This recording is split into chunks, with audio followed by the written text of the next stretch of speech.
आज आप लोग सब देखा हो कि पहले गांव में कितना गौ माता रहा है, वो आज कतका है। एखर गौ माता के रक्षा के लिए और गौ माता के पालन करे बर हमला जागृत करे पड़ा थे। हम किसान मन ला ओखर लिए आप मन के बीच आप सब लोग मालूम है 2 महीना पहले जो महाराज जी के भागवत बाजार चौक में हुईस, वही महाराज जी आप मन ला जागृत करे बर आते कि हमला एक ठन गौ रखन कम से कम। आज कई घर ऐसे है कि गौ माता के सेवा नहीं कर पात हन, देख लिए हम सब ला जागृत करे बर और गौ माता के रखे से हमला का लाभ है ओला बताए बर हमार विचार है महाराज जी अनिल तिवारी जी। और निश्चित ही आप सब ला ही कहना चाहूँ कि महाराज जी गौ माता के सेवा के लाभ और गौ माता ला रखे से हमला का लाभ है और गौ माता ला गांव में रहे से का लाभ है ओखर पूरा विस्तार से बताई। गौ माता में कहे गए कि 33 करोड़ के देवी देवता के वास है। ओकर एक एक अंग में अगर हम एक ठन गौ माता के सेवा करथन ना तो कोई भी देवी देवता नहीं छूटे। एकर विस्तार से हम लोग सब महाराज जी बताई, ज्यादा नहीं कहा हो। निश्चित ही आप जो गौधाम गौ संवर्धन के विषय में आप सब के बीच प्रवचन जो रखे गए ओखर बहती हुई गंगा में निश्चित आप सब गंगा में डुबकी लगाओ और अपन नैया ला पार लगाओ। इतना ही कही के अपन वाणी ला विराम दो। जय हिंद, जय भारत, बोले गौ माता की जय।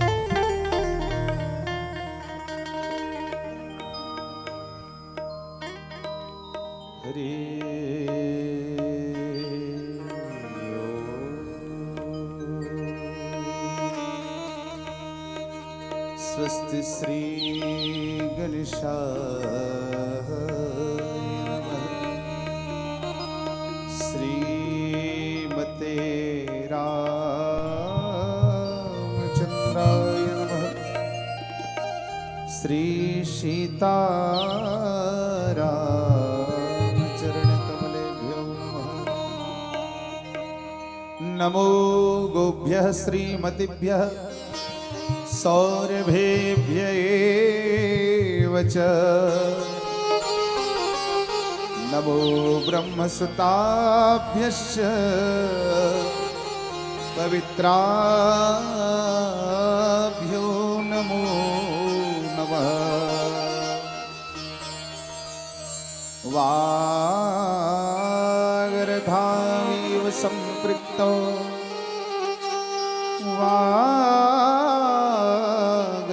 प्रतिपत्ते जगतः पीतरौ वन्दे पार्वती परमेश्वरो। गुरुर्ब्रह्मा गुरुर्विष्णु गुरुर्देवो महेश्वरः। गुरुर्साक्षात् परब्रह्म तस्मै श्री गुरुवे नमः।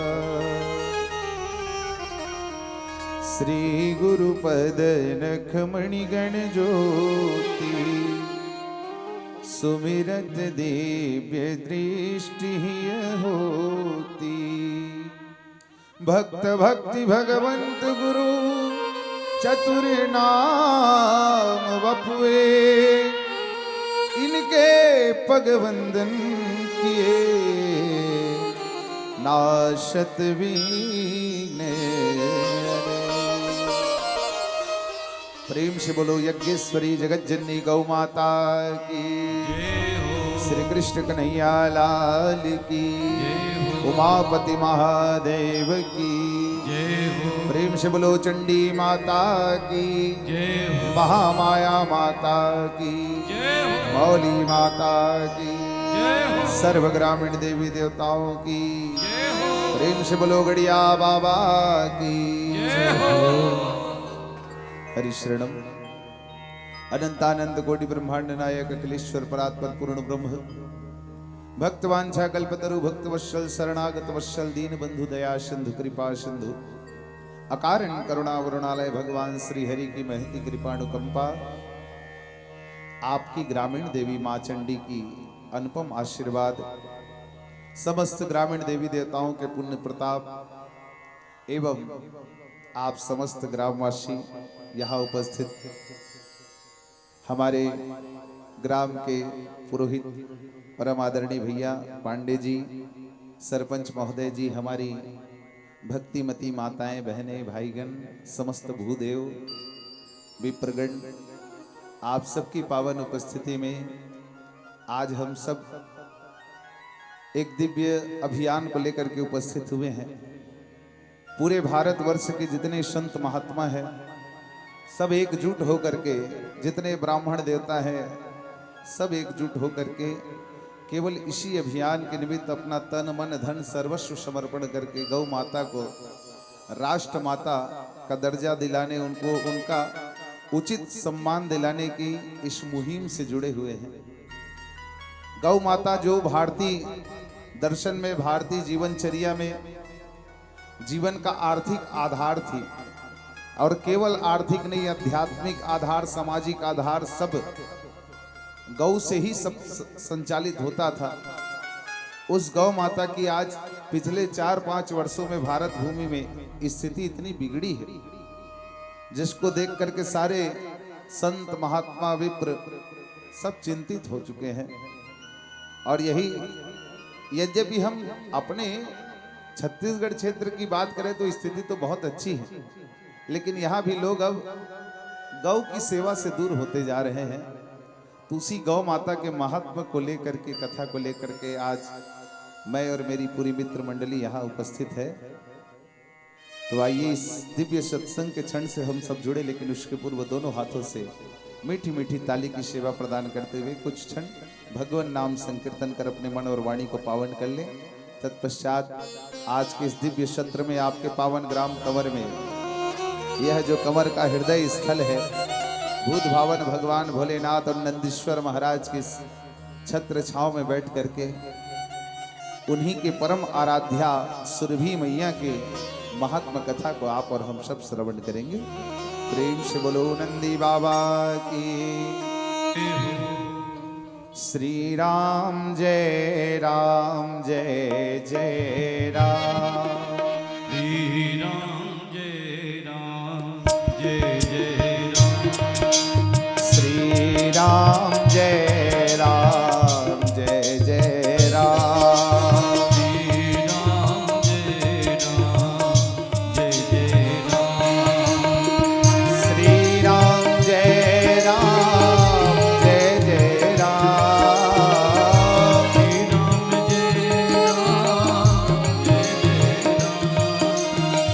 श्री राम जय राम, जय जय राम। श्री राम जय राम, जय जय राम। श्री राम जय राम, जय जय राम। राधे श्याम जय राधे श्याम। राधे श्याम जय राधे श्याम। जय नंद नंदन जय गोपाल।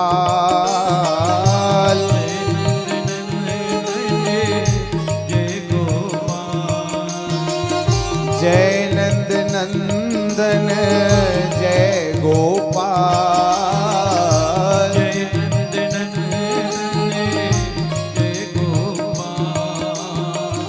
गौरक्षा करो दीन दयाल। गौरक्षा करो दीन दयाल। श्री राम जय राम, जय जय राम। श्री राम जय राम, जय जय राम।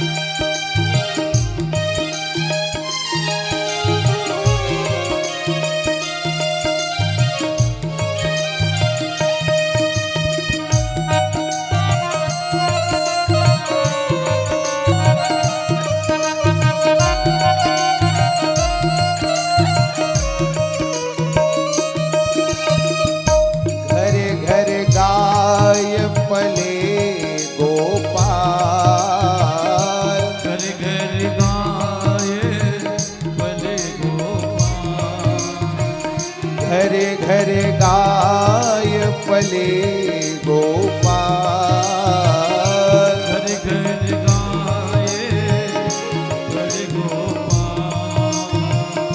गौरक्षा करो दीन दयाल, गौरक्षा करो दीन दयाल। जय जय सीता जय जय राम, जय जय सीता जय जय राम।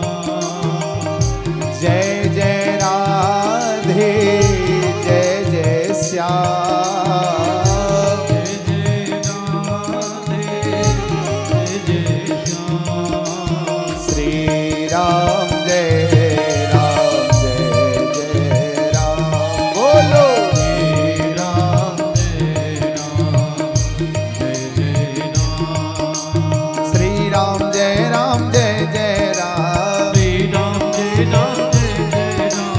श्री राम जय राम जय जय राम। श्री राम जय राम जय जय राम, श्री राम जय राम जय जय राम। श्री राम जय राम जय जय राम, श्री राम जय राम जय जय राम। श्री राम जय राम जय जय राम, श्री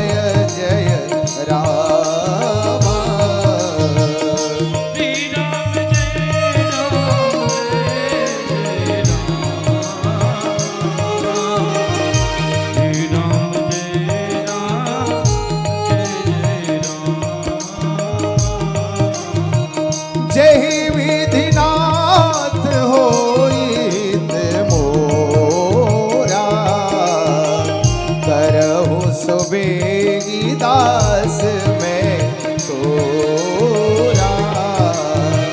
जय विधिनाथ होइत मोरा, करहु सुबेगी दास में तोरा। अब कछुनाथ न चाहिए मोरे, दीन दयाल अनुग्रह तोरे। अब कछुनाथ न चाहिए मोरे, दीन दयाल अनुग्रह तोरे। श्री राम जय राम जय जय राम, राधे श्याम जय राधे श्याम। श्री राम जय जय राम,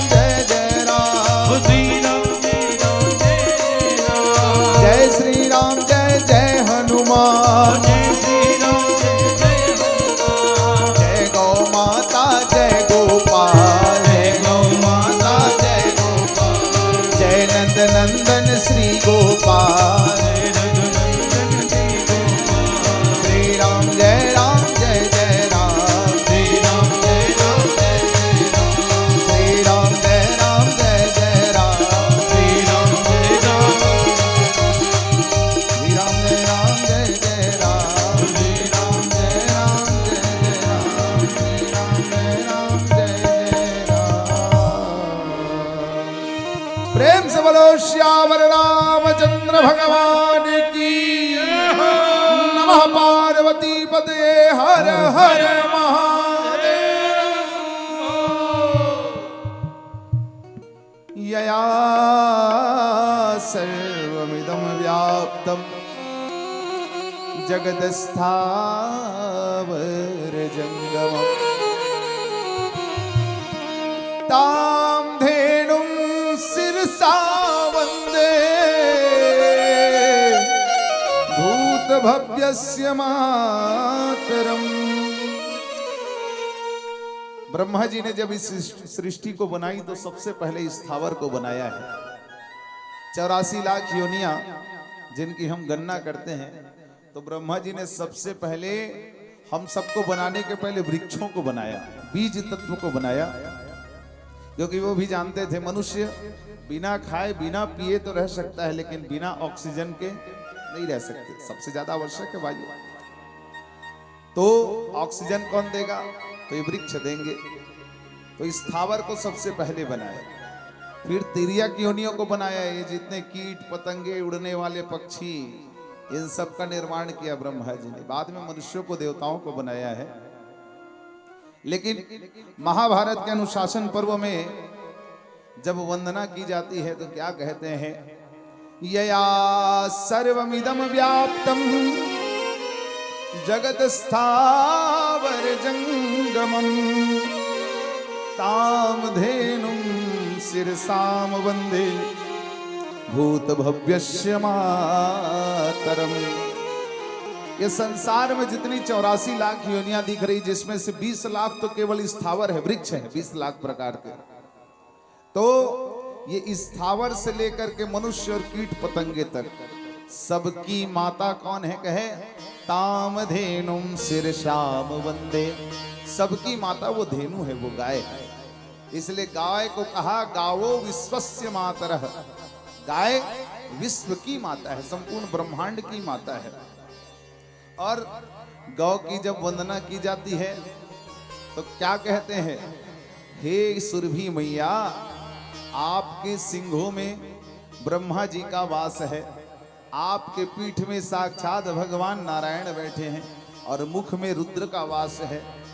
जब तीनों देवता गौ माता के अंदर प्रवेश कर गए तो फिर भैया जगत के बाकी देव कहां जाते? सबके सब वहीं आ गए। गाय की उत्पत्ति की कथा आप लोग सब श्रवण करते हैं सागर मंथन में। श्रीमद् भागवत महापुराण की कथा आप लोगों ने श्रवण करी है। अभी आपके ग्राम में भागवत आयोजित थी। भागवत में आप लोगों ने श्रवण किया, जब देवता भी श्री से हीन हो गए तो उन्होंने जाकर के भगवान नारायण से प्रार्थना करी, नारायण दीन दयाल जय जगदीश हरे, प्रभु भक्तन के प्रतिपाल जय जगदीश हरे। हे भगवान, हे करुणा अवतार, अब हमारा इस संसार में और कोई नहीं है, इसलिए अब सौंप दिया इस जीवन का सब भार तुम्हारे हाथों में है, जीत तुम्हारी हाथों में और हार तुम्हारे हाथों में। पुकारने लगे परमात्मा को। यम ब्रह्मा वरुणेन्द्र रुद्र मरुतः स्तुवन्त दिव्ये स्तवैरवै देह सांग पद क्रमोपनिषदैर्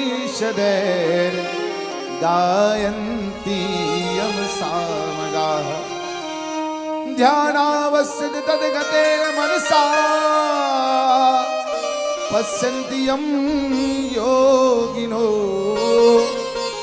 यस्यां तं न विदुः सुरासुरगणा देवायै तस्मै नमः। हे जगत के पालनहार, समस्त संसार को चलाने वाले भगवान, हम पर कृपा करिए। तब भगवान प्रकट होकर के क्या कहने लगे? कुछ भी प्राप्त करना है तो क्या करना पड़ेगा? परिश्रम करना पड़ेगा, मेहनत खुद से करना पड़ेगा, हम नहीं देने वाले। भगवान कहे क्या करना है प्रभु? मंथन करना है, सागर मंथन करो पहले, तब वहां से तुमको तुम्हारी संपदा वापस प्राप्त हो पाएगी। जिस लक्ष्मी से हीन हो चुके हो तुम, इस लक्ष्मी को प्राप्त करने का सुंदर सा साधन है मंथन। सागर मंथन की क्रिया के लिए भगवान पहले हरि अवतार में प्रकट हुए, फिर कहा जाओ मंदराचल पर्वत को मथनी के लिए लाओ, रस्सी रहेगी वासुकी नाग की, सबको ला करके फिर सागर मंथन प्रारंभ कराया। सबसे पहले कालकूट जहर निकला। कालकूट जहर को लेकर के गए भोले बाबा के पास, क्योंकि इसको धारण करने वाला कोई नहीं था।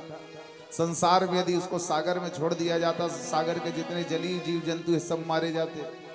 पृथ्वी में यदि छोड़ दिया जाता तो सारी पृथ्वी बंजर हो जाती, और ऐसा कोई देव नहीं है जो इसको धारण कर सके। इसलिए इसको पचाने वाला यदि कोई है संसार में तो केवल भोले बाबा है। कहे भोले बाबा ने भी तनिक भी विचार न करके उसको धारण कर लिया। लेकिन जब यहाँ पर महिमा आती है, गौ महिमा में बताया गया, भोले बाबा वो तो कालकूट था, जब उसको ग्रहण किया तो भोले बाबा का शरीर दग्ध होने लगा, तो वो भी जाकर के सुरभि स्तवन के, गौ माता का स्तवन के, है गौ माता पूरे संसार को आश्रय देने वाली आप ही है, इसलिए हम पर भी आप ही कृपा करुणा करिए।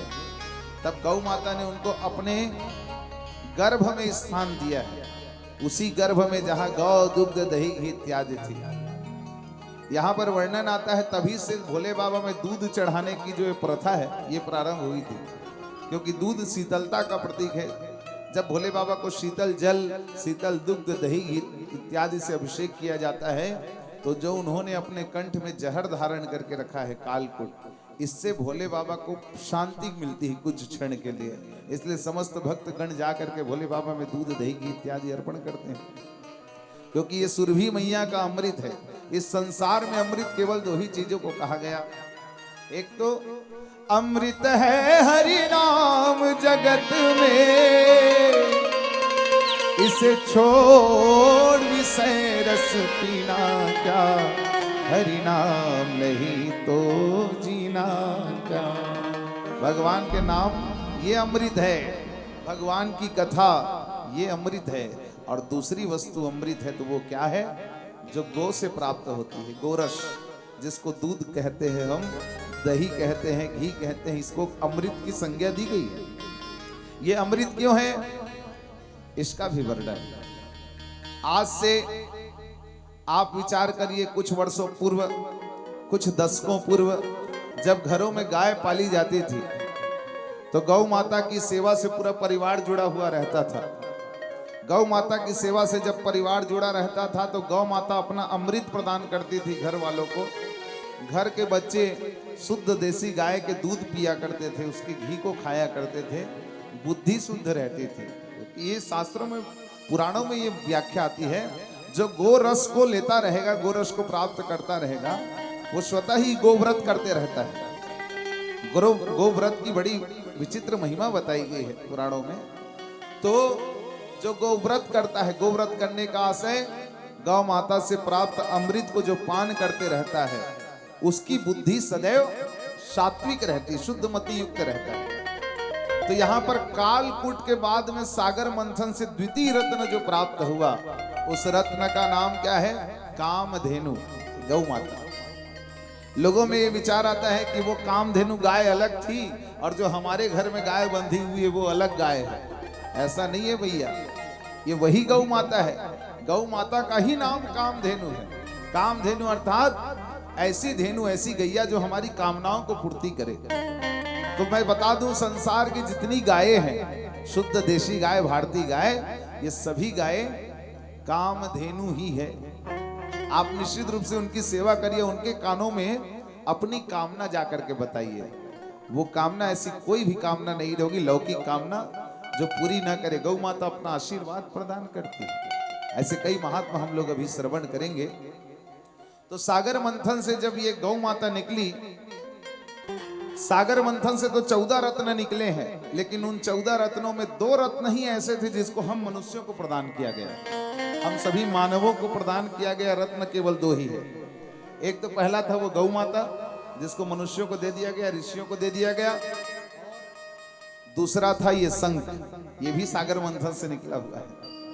तो ये दोनों वस्तुओं को मनुष्य को प्रदान किया गया। बाकी जितनी वस्तुएं निकली हैं, जहर को भोले बाबा पा गए, अमृत को देवता पा गए, लक्ष्मी मैया निकली, उसको नारायण पा गए, कौस्तुभ मणि निकली, उसको भगवान विष्णु को ही दे दिया गया। उच्चई श्रवा नामक घोड़ा निकला, उस घोड़े को राजा बलि को दे दिया गया। ऐरावत हाथी निकला, वो ऐरावत हाथी को भी किसको दे दिया गया, देवराजेंद्र को दे दिया गया। ऐसे सबको बांट दिया गया।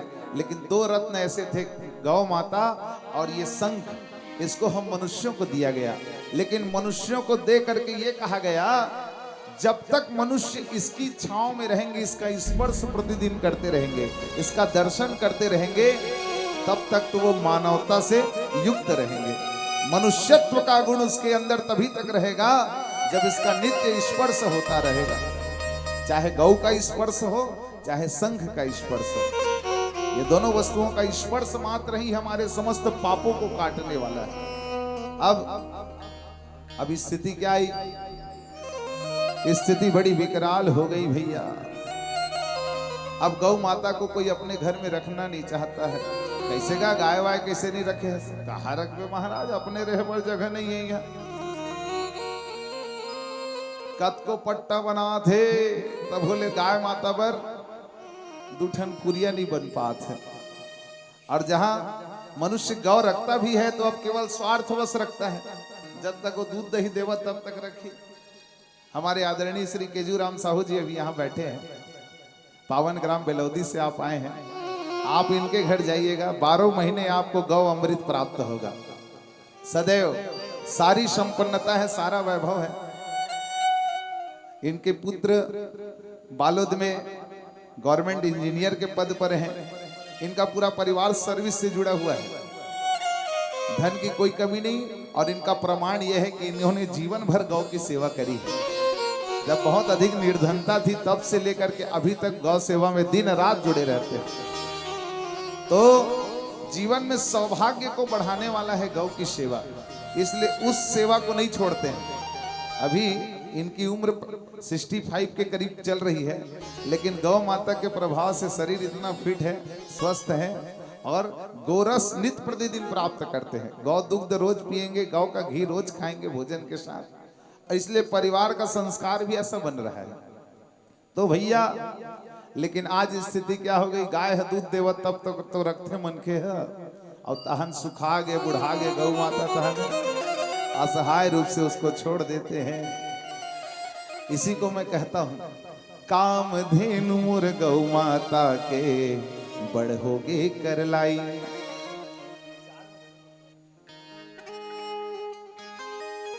कामधेनु मोर गौ माता के बढ़ोगे करलाई। सुखड़ी बुड़गी गौ माता ला राखे न कौन भाई।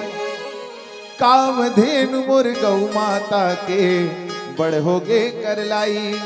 सुखड़ी बुड़गी गौ माता ला राखे न कोनो भाई। अरे गौ माता बर डेरा नहीं है, गौ माता बर डेरा नहीं है। और कुकुर बर मेवा मिठान, और सिरतुन में अब कलयुग आगे होगे मरे बिहार। अरे होगे मरे बिहार संगी, होगे मरे बिहार। वाह, नाना प्रकार के बिस्किट, नाना प्रकार के चावल, जैसन चावल अपन नहीं खाए मनखे है तैसा लो कुकुर बर लावत है। अपन हद गाय दूध ल नहीं पिए, लेकिन कुकुर बर मलाईदार दूध औटा औटा पियाते हो। ये स्थिति है कलयुग में। अरे गौ माता बर डेरा नहीं है, और कुकुर बर मेवा मिठान। सिरतुन में अब कलयुग आगे होगे मरे बिहार। नहीं भैया, गौ माता की महिमा कहे। अरे सुरभि के दूध अमृत हावे, कत काहे गुणकारी। सुरभि के दूध अमृत हावे, कत काहे गुणकारी। एक हर महिमा उही है जाने, नहीं है जे खर महतारी। पहले कई माताएं बच्चे को जनते जनते अपने प्राण त्याग देती थी, तो गौ माता के दूध से उसका पालन पोषण होता था। गौ माता तो विश्व की माता है, गाओ विश्वस्य मातरः। तो ऐसे कई बच्चे हैं जो केवल गौ का दूध पी करके बड़े हुए हैं। एक कर महिमा उही है जाने, नहीं है जे खर महतारी। अरे गौ माता के जतन करोगा, गौ माता के जतन करोगा, झन करते अपमान। सिरतुन में अब कलयुग आगे होगे मरे बिहार। होगे मरे बिहार संगी, होगे मरे बिहार। ये स्थिति हो गई है। जिस गौ को समाज का आर्थिक आधार बताया गया, पूर्व काल में हम बड़े हुए हैं तो कैसे बड़े हुए हैं? कोई भी जीव पलता है बढ़ता है तो कैसे बढ़ता है? अन्न से बढ़ता है। जब तक अन्न ना हो, अन्न नहीं खाओगे तो बढ़ोगे कैसे? अन्न कैसे होता है? कृषि से होता है। और कृषि का आधार क्या हुआ करता था? गोवंश ही हुआ करता था। और संसार में सबसे बड़ा पाप कहा गया है कृतघ्नता को। यदि आपके ऊपर किसी ने कुछ भी छोटा सा भी उपकार किया है और उस उपकार को आप नहीं मानते तो सबसे बड़े पापी हैं आप। कोई भी हो, कोई भी व्यक्ति आपके ऊपर छोटा सा भी उपकार कर रहा है तो सदैव उसके लिए कृतज्ञ रहिए। भैया आपने मुझ पर कृपा करी थी, भगवत तुल्य है आप, भगवान के समान हैं। क्योंकि भगवान स्वयं प्रकट नहीं होते, ये कलयुग चल रहा है। भगवान क्या करते हैं, प्रेरणा देते हैं किसी को कि जाओ तुम उसको उसके कार्य में सहयोग करो और उसके कार्य को निपटाओ से बढ़िया से। तो भगवत तुल्य वो व्यक्ति होता है जो हमारी सहायता के लिए हमारे पास आता है और हमारे कार्य में हमारी सहायता करता है। तो हम सब यहाँ जितने बैठे हुए हैं, हम सब के ऊपर गौ माता का ऋण लगा हुआ है। यदि गौ नहीं होते, गोवंश नहीं होता, तो कृषि नहीं होती, वो तो आज मशीनीकरण का युग आ गया है। इस कारण अब गायों को रखना लोगों ने बंद कर दिया, नंदी महाराज को रखना बंद कर दिया, वृषभ देव अब दिखाई नहीं देते घरों में। कारण है मशीनीकरण युग का आना। लेकिन मशीन के आ जाने से हम अपनी माँ को भूल जाएं, हम अपने पिता को भूल जाएं। वृषभ को पिता के समान कहा गया और गाय को माँ के समान कहा गया है। इस संसार में हमारे भारतवर्ष में 3 को माँ की संज्ञा दी गई। एक तो ये भूदेवी है, पृथ्वी माता, क्योंकि ये भी पूरे संसार के जितने पुण्यात्मा है और पापात्मा है सबको बराबर स्थान देती है। ये माँ है। माँ कभी कुमाता नहीं होती, माता कभी कुमाता हो नहीं सकती, पुत्र कपूत हो जाता है। इसलिए माँ का भाव प्रकट होता है भूदेवी में, ये पृथ्वी माता। दूसरी माता है गंगा, क्योंकि गंगा अर्थात जल, जल भी ना रहे तो भी कृषि नहीं होगा। और तीसरी है गौ माता।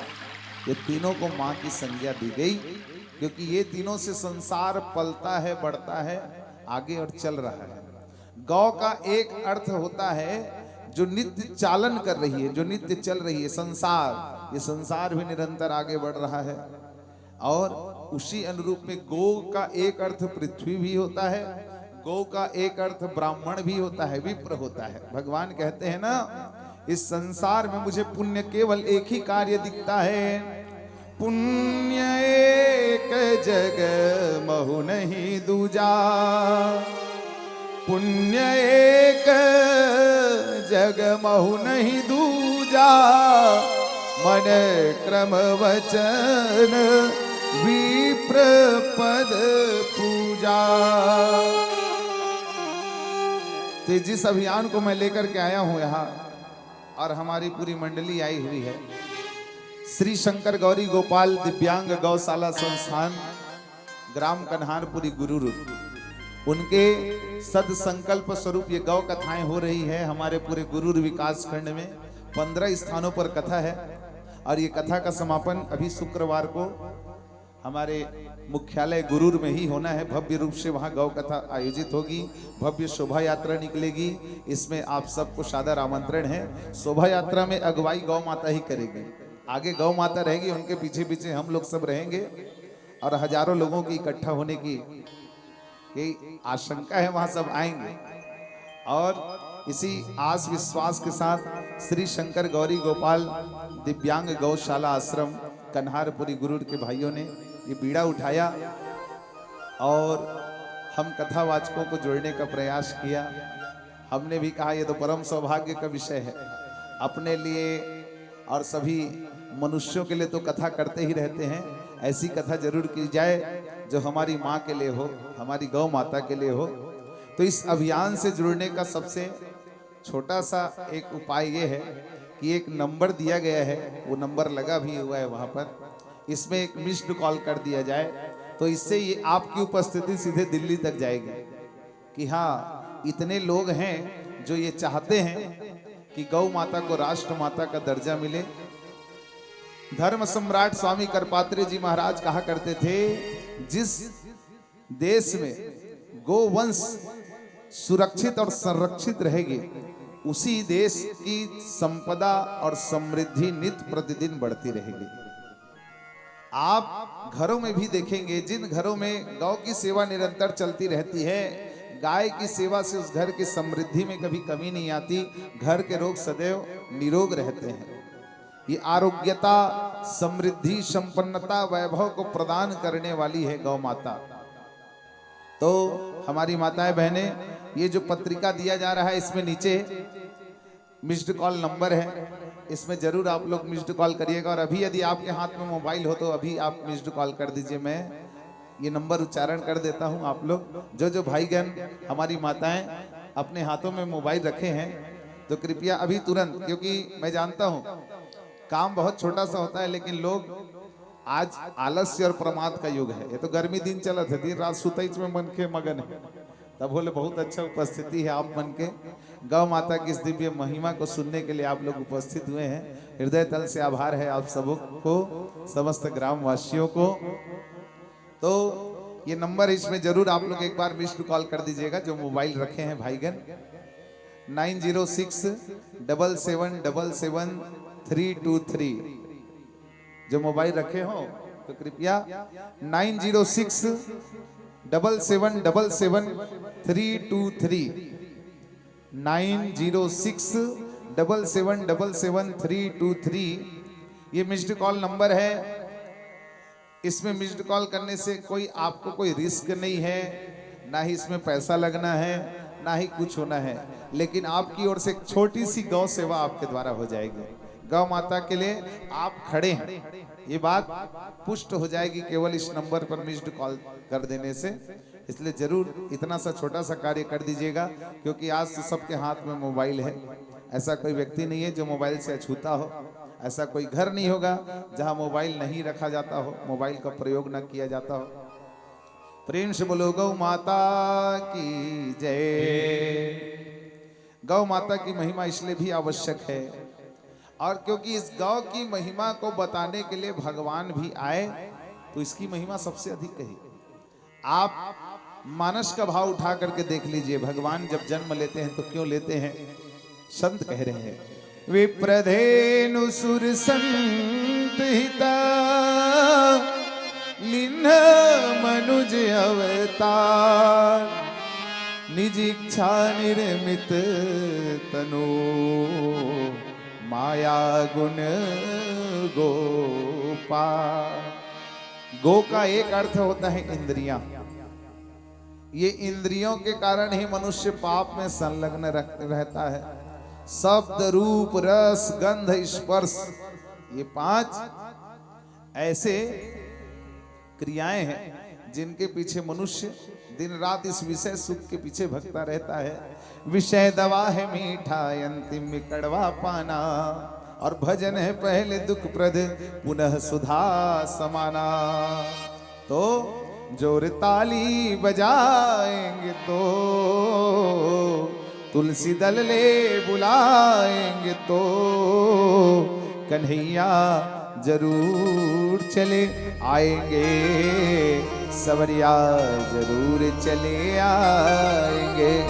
लेकिन आएंगे कब, ये भी बड़ा विचारणीय तथ्य है। आएंगे कब? जब गौ माता होगी तभी तो आएंगे।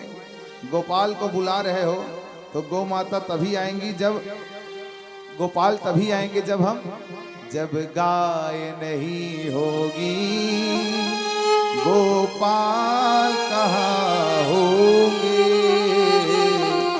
जब गाय नहीं होगी, गोपाल कहाँ होंगे।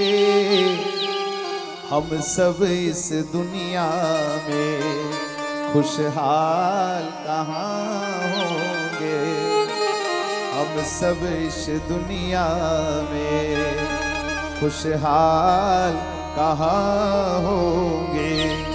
सिंगों पर गौ माने सृष्टि ये धारी है। उनके सुंदर सिंघों में पूरा ये संसार बचा हुआ है। कहे सिंगों पर गौ माने सृष्टि ये धारी है। भोले शिव शंकर की नंदी पे सवारी है। नंदी के बिना भोले असवार कहाँ होंगे। जब गाय नहीं होगी, गोपाल कहाँ होंगे। और क्या होता है जब हम गौ की सेवा करते हैं? गौ माँ की सेवा से सब दुख संताप हरे। जीवन में चाहे कैसा भी कष्ट हो, गो महिमा में लिखा गया है, गो तंत्र में, यदि समृद्धि नहीं है घर में, कितना भी मेहनत करते हो, परिश्रम करते हो, धन संपदा रुकती नहीं है, ठहरती नहीं है, तो क्या किया जाए? गौ सेवा किया जाए। सुंदर सुंदर हरे चारे गौ माता को यदि व्यक्ति प्रतिदिन खिलाना प्रारंभ कर दे, अपने हाथों से एक रोटी और उसमें गुड़ डाल करके भगवान गौ माता को खिलाना, अर्पण करना प्रारंभ कर दे, ये क्रिया यदि मनुष्य 1 वर्ष तक कर ले, तो चाहे उसका कितना भी बड़ा दुर्भाग्य हो, सारे दुर्भाग्य को गौ माता जरूर नष्ट कर देती है। ऐसे कई उदाहरण हैं, संतों ने जो कहा है, इसी कलयुग की घटनाएं। जिनके घरों में संतति नहीं हो रही थी, संतति विकास रुक गया था, संतान उत्पत्ति नहीं हो पा रही थी, उनको भी यही उपाय बताया गया। अरे भैया, ये कलयुग की क्या कहें, वो त्रेता युग। मैं प्रतिदिन इस कथा को बता रहा हूं और ये कथा बताने में बड़ा आनंद भी आता है। भगवान श्री राघवेंद्र सरकार जिस वंश में आए, उस वंश का नाम क्या है? उसको राम वंश नहीं कहा जाता, लक्ष्मण वंश नहीं कहा जाता, भरत वंश नहीं कहा जाता, उसको कहा जाता है रघुवंश। रघुकुल कहा जाता है ना। रघुकुल रीति सदा चली आई, प्राण जाई पर वचन न जाई। जिस दुष्ट रावण का उद्धार करने के लिए भगवान प्रकट हुए थे, इस रावण को मारने के लिए रघु महाराज ने तब से बाण निकाल लिया था। रघु महाराज अपने समय से राजा दिलीप के पुत्र हैं। उसी बाण को वो रावण अपने सैया के पास दीवाल में, खंभे में चुनवा करके रखा था। कई लोग कहते हैं, कई जगह कथाएं आती है कि रावण काल को, मृत्यु को अपने सैया में बांध करके रखता था। वो और कोई काल नहीं है भैया, वही रघु महाराज का बाण था, जिस बाण के बिना रावण का मरना असंभव था। उस बाण को लाने के लिए हनुमान जी महाराज गए थे। उन्होंने ब्राह्मण का रूप धारण करके और माता मंदोदरी से ये गुप्त भेद को प्रकट किया। हनुमान जी जानते हैं, इस संसार में ज्ञानियों में अग्रगण्य माना गया हनुमान जी को। ज्ञानी नाम अग्रगण्यम सकल गुण निधानम। इस संसार में जितने लोगों को ब्रह्मा जी ने बनाया ना, सबके अंदर 2 चीजें दी हैं, गुण और अवगुण। गुण और दोष से निर्मित ये संसार है। कोई कितना भी अच्छा रहे, उसमें गुण होंगे तो अवगुण भी कुछ न कुछ जरूर होता है। लेकिन ये तो संतों का भाव होता है कि हम लोगों के गुण को ग्रहण करें। हंस के जैसा स्वभाव, जैसे दूध और जल में वो दूध को पान कर लेता है, जल को छोड़ देता है, ऐसा ही संत स्वभाव होता है कि वो क्या करता है, लोगों के गुणों को देखता है, अवगुण को नहीं देखते। यही स्वभाव भगवान का है। क्योंकि यदि भगवान अवगुण देखने लग गए, तब तो फिर ब्रह्मा जी भी नहीं बचने वाले हैं। ब्रह्मा जी भी अवगुण वाले हैं, उनमें भी कुछ ना कुछ अवगुण है। अगर नाथ देखोगे अवगुण हमारे, तो हम कैसे भव से लगेंगे किनारे। अगर नाथ देखोगे, हे भगवान, हम तो जानते हैं पतितों को पावन करते कृपा निधि। आप तो पतितों को पावन करने वाले हैं, बड़े बड़े पापियों को तारने वाले हैं, जिसमें कोई योग्यता नहीं रहती, ऐसे लोगों को भी आप उद्धार करने वाले हैं प्रभु। तो फिर हम तो आपके दास हैं, आपकी शरण में हैं। तो भगवान ने जितने को बनाया सबके अंदर गुण और अवगुण है, लेकिन एकमात्र हनुमान जी ऐसे महाराज हैं, ऐसे भगवान हैं, जिनको हम लोग सकल गुण निधानम कहते हैं। उनके अंदर केवल गुण ही गुण है, कोई अवगुण नहीं। तो वो हनुमान जी महाराज जा करके मंदोदरी मैया से भेंट प्रकट करके उस बाण को लेकर के आए हैं जिसको रघु महाराज ने अपने तरकस से निकाला था रावण को मारने के लिए। ऐसे परम प्रतापी रघु महाराज, इनका भी जन्म नहीं हो रहा था, इनके माता पिता संतानहीन थे। राजा दिलीप और उनकी पत्नी है सुदक्षिणा, ये रघुवंशी राजा है, इक्ष्वाकु वंश सूर्य वंश के राजा हैं। इनको संतान नहीं हो रही थी, तब उन्होंने भी जब अपने गुरुदेव कौन वशिष्ठ महाराज उनकी शरण में गए तो गुरुदेव ने क्या कहा, राजन एक काम करो, 1 वर्ष तक नंदिनी की सेवा करो। नंदिनी उनकी गाय का नाम है, जो कामधेनु गैया जो सागर मंथन से निकली हुई थी उसकी पुत्री है। उसी नंदिनी गाय को दिया और उसी नंदिनी गाय की सेवा में 1 वर्ष तक। अब यहाँ पर गौ सेवा कैसे करना चाहिए उसको राजा दिलीप ने परिलक्षित किया। यदि गाय ला लिए हो अपने घर में तो उसकी सेवा, यदि गौ व्रत कर रहे हो और किसी कामना से यदि गौ की सेवा करना चाहते हो तो दिन रात उसको चराने के लिए भी तुमको उसके पीछे जाना पड़ेगा। चाहे जीवन में कितनी व्यस्तता रहे, इस गौ को चराने के लिए जाओगे, दिन रात उसके आगे पीछे लगे रहोगे, तब तो गौ की सेवा तुम्हारे रूप से पूर्ण रूप से होगी। ऐसे ही दिलीप राजा ने किया। नंदिनी मैया ने वरदान दिया। समय ऐसा भी आया कि नंदिनी माता को खाने के लिए माया सिंह आता है। माया सिंह के सामने आकर के दिलीप राजा ने अपने प्राणों की आहुति देनी चाहिए। मैं अपने प्राण दे दूंगा, मेरे शरीर को खा लो लेकिन मेरी गैया को छोड़ दो। तब वही गौ माता ने वरदान दिया कि राजन, इतनी निष्काम भक्ति तुम्हारी है, मैं तुमको वरदान देती हूं, तुम्हारे गृहस्थ में एक परम पावन पुत्र उत्पन्न होगा जो पूरे तुम्हारे वंश का नाम वृद्धि करेगा, यश वृद्धि करेगा। उसी राजा दिलीप और सुदक्षिणा के गृहस्थ में रघु महाराज जी आए, केवल गौ माता के आशीर्वाद से। और ऐसा कलयुग में भी कई ऐसे गृहस्थ हुए हैं जो केवल गौ की सेवा करके, हम कल्याण के अंक में पढ़ रहे थे, एक गृहस्थी है जिनके 19 वर्ष से कोई संतान नहीं थी, उन्होंने भी 1 वर्ष गौ की सेवा करी और गौ की सेवा करके ही संतान की प्राप्ति करी है। ऐसा व्यक्ति जो नित्य गौ माता को हरा चारा खिला करके उनके गले में अपना हाथ सहलाता है, हाथ फेरता है, बहुत सारे असाध्य रोगों से वो स्वतः ही दूर हो जाता है। गौ माता में वो गुण है। गौ के गौमूत्र को हटाना, गौ गोबर को हटाना, ये साफ सफाई जो करता है गौशाला की, उसके अंदर कैंसर जैसे असाध्य रोग होने के चांसेस 90% कम हो जाते हैं। यदि उसके शरीर में ऐसे लक्षण ऊपर प्रकट भी हो रहे हैं, लेकिन वो व्यक्ति यदि गौ की सेवा से जुड़ गया, गौशाला की सेवा से जुड़ गया, गाय के गोबर को उठा रहा है, गाय के गौमूत्र को साफ कर रहा है, तो गौ माता तो जहां रह करके बड़े ही निश्चंद रूप से, स्वतंत्र रूप से श्वास लेती है, तो उनके श्वास से जो वायु वहां पर प्रवाहित होती है, वो वायु ही उस घर में आरोग्यता को ला करके प्रतिष्ठित कर देता है। ये गाय की महिमा है। लेकिन अभी कौन सा युग चल रहा है? कलयुग। और यहाँ तो भैया गाय के ऊपर नाना प्रकार का अत्याचार हो रहा है। ये अत्याचार का कारण केवल और केवल एक है, क्या? कि हम लोग गौ सेवा से दूर हो गए। हमने गायों को अपने घर से बाहर निकाल दिया।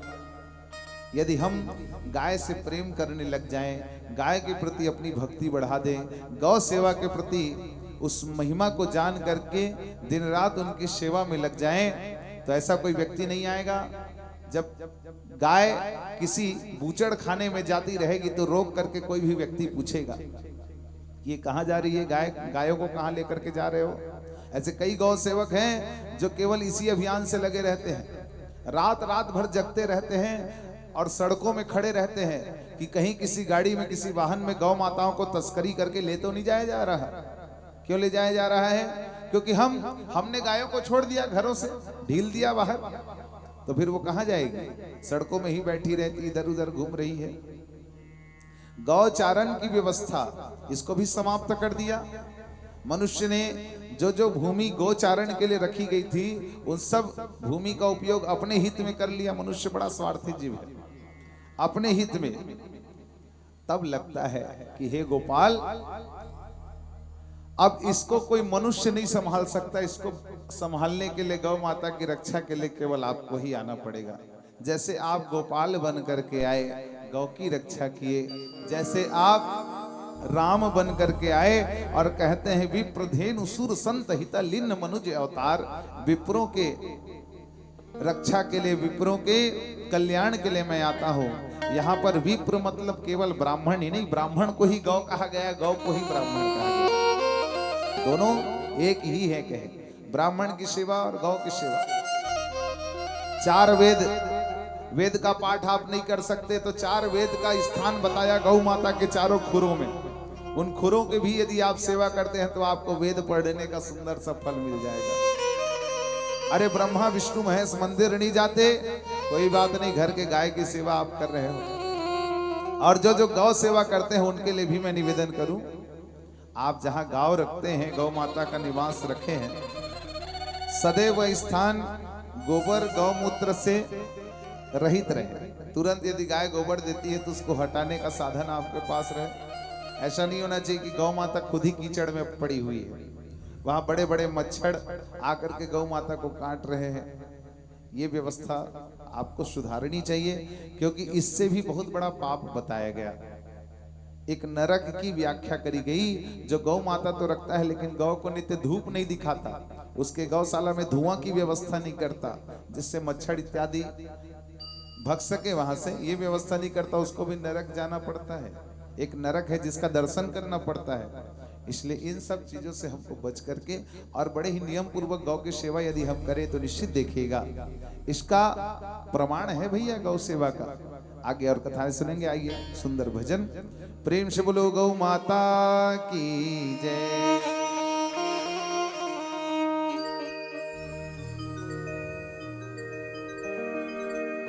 बोले बांके बिहारी लाल की जय।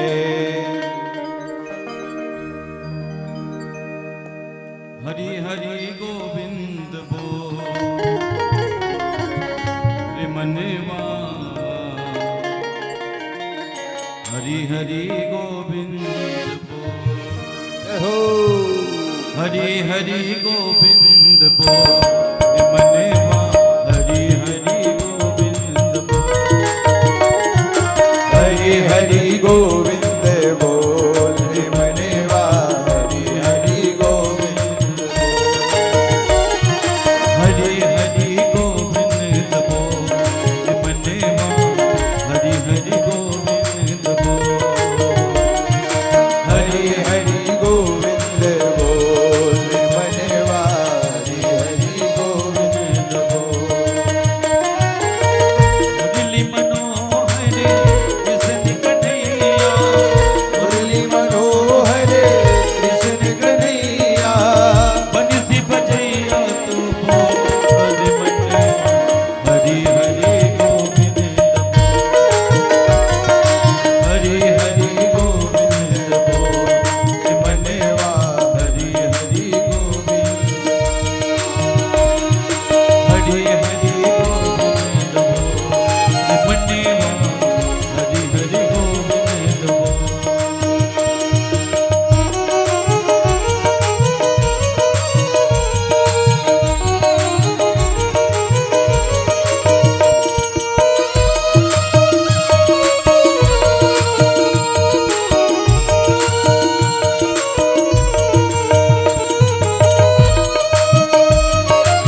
प्रेम बोलो वृंदावन बिहारी लाल की जय, गौ माता की जय।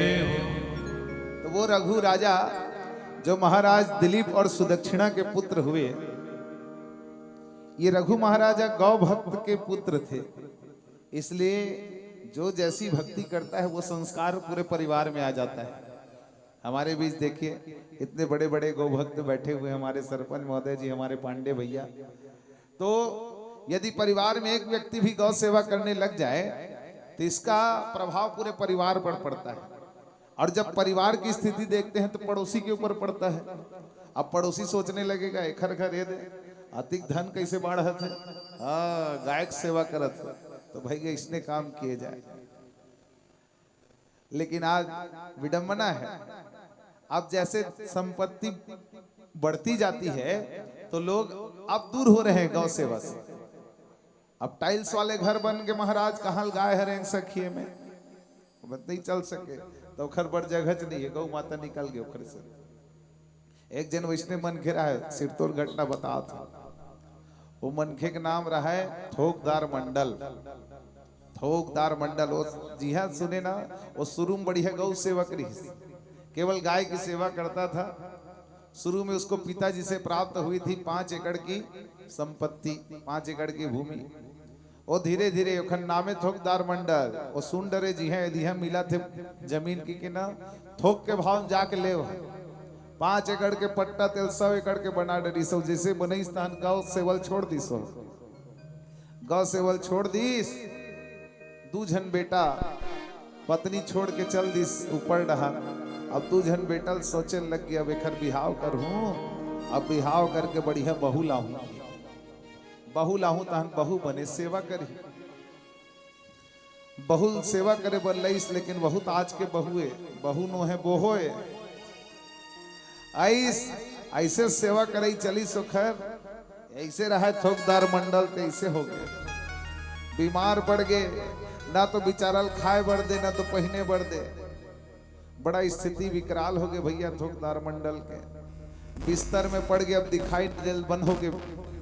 ये चौक चौराहा में जाए तो सब लोग मिलत रहे, दिखत रहे। तो अब दिखना बंद हो गए, तो उनके एक मित्र थे ग्राम के पुरोहित महाराज आचार्य ब्राह्मण, उनके मित्र थे बावन देवता। इस कहा गा थोकदार मंडल कोरस जी ओखर बेटा बन कहा थे। अरे मैं महाराज हूं भैया। अच्छा आगा महाराज, आगा आगा, आगा। महाराज लावत देखी, दोनों बहू दौड़ के गी, सब ओखर चरण में गिर गए। अब वह मनमाड़े रोल धल्ली। महाराज कहते तू मन का बर अब सगुन बरोबर रथो अशुभ बरोबर काला बताबे महाराज, जब के आहन तब के सेवा में लगे हन हमर ससुर महाराज के। अतिक सेवा करई, अतिक सेवा करई महाराज, खाए अन्न चाउर हो जाते महाराज, फिर देखना हो तो बने नहीं होए, बीमार पड़े है। कैसे में बने हो ही महाराज, अब बने हो ही कि तो नहीं लगे, लेकिन अब कल बता देते हो कैसे मरही कब मरही तेल बता देते। काबर बहु कष्ट पात हमू मन कष्ट पात हन, कतिक दिन ले सेवल करबो।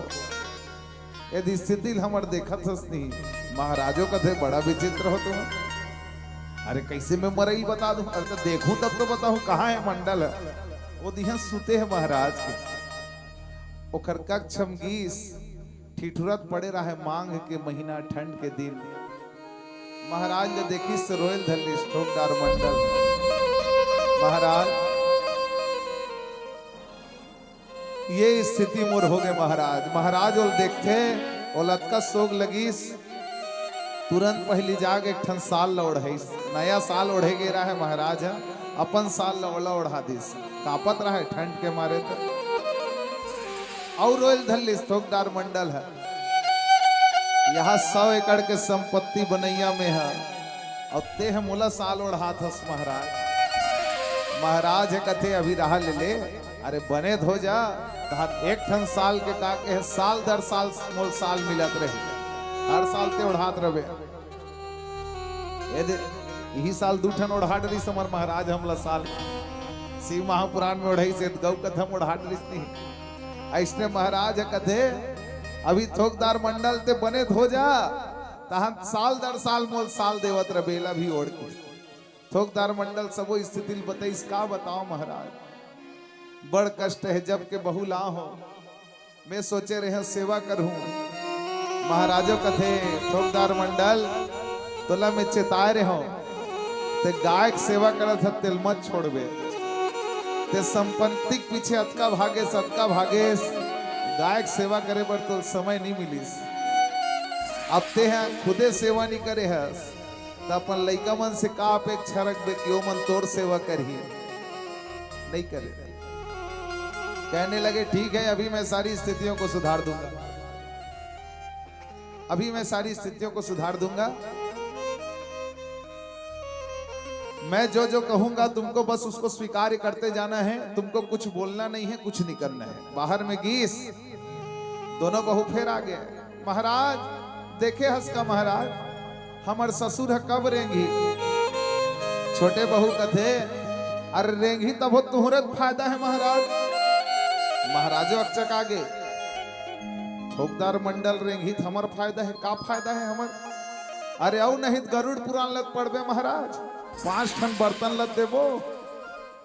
ओ कथे बड़े बहू है पनही घलोक देबो, पनही घलोक देबो, पनही देबो तब तो हमार बात है बनही।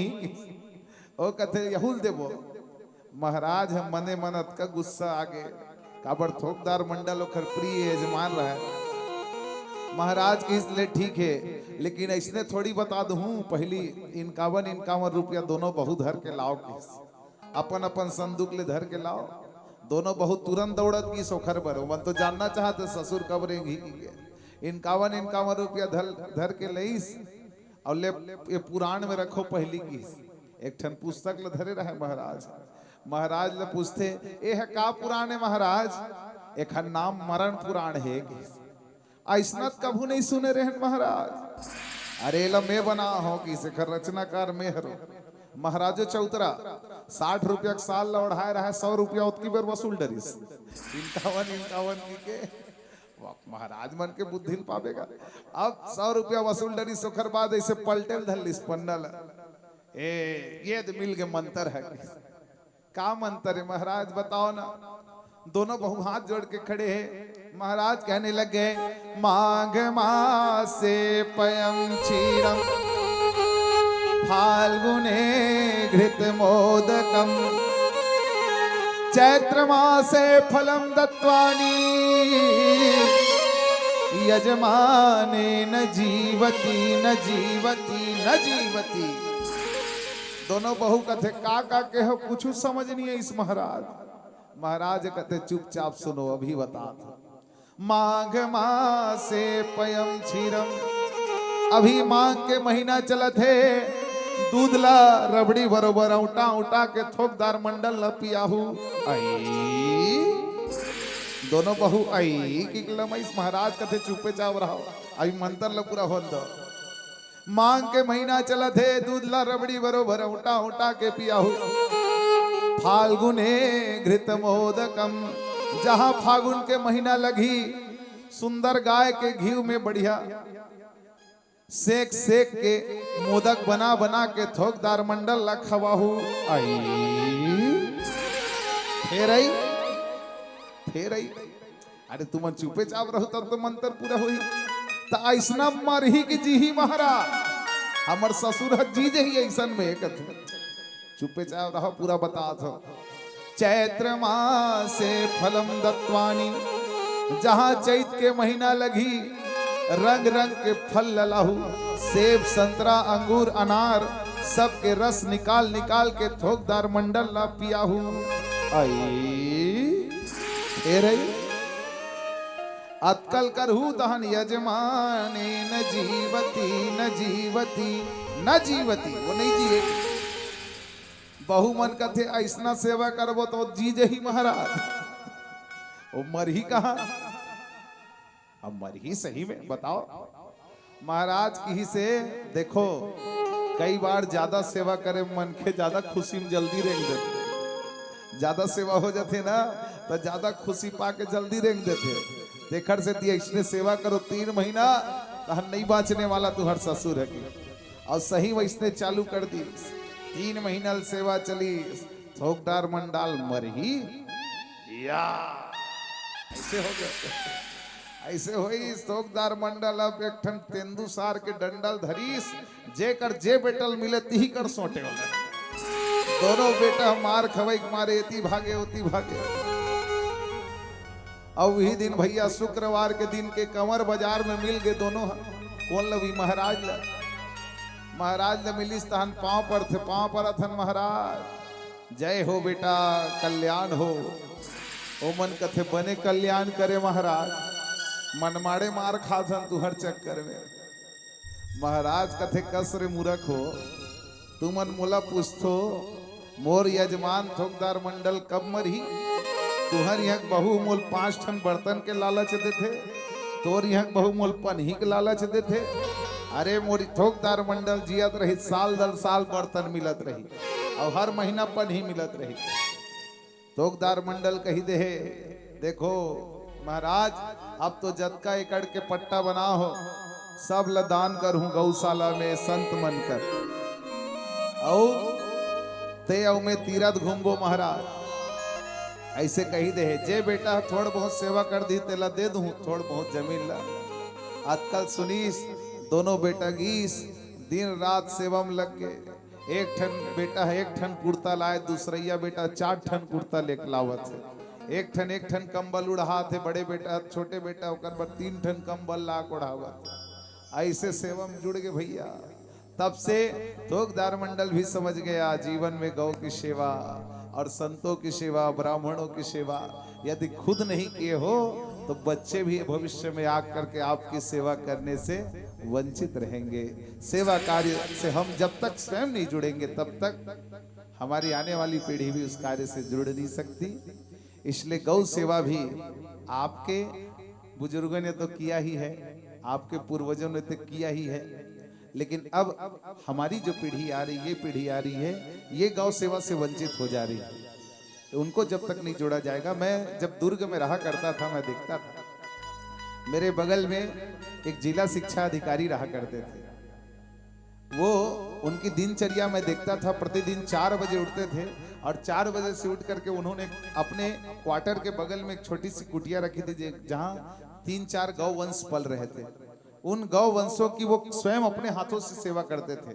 4 बजे उठ करके एक तो व्यस्ततम दिनचर्या रहा करता था जिला शिक्षा अधिकारी थे वो और ब्राह्मण थे। वो उनसे मैं देखता था कि वो प्रतिदिन 4 बजे उठ के पहले गौशाला की सफाई करना गौ माता को स्नान कराना रगड़ रगड़ के नहाए तहन सुंदर वहां गौ घी के दीपक जलाए। घी का दीपक जो गौशाला में जलाता है ऐसे व्यक्ति के जीवन में कभी भी अकाल मृत्यु का योग नहीं बनता। ये पुराण में वर्णन है ये बात। और संपदा आदि से सदैव युक्त रहता है वो व्यक्ति। गृह सुख उसको अत्यंत प्राप्त होता है।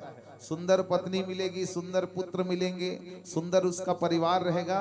ये गौशाला में गौ के घी का दीपक जलाने का विधान बताया गया है।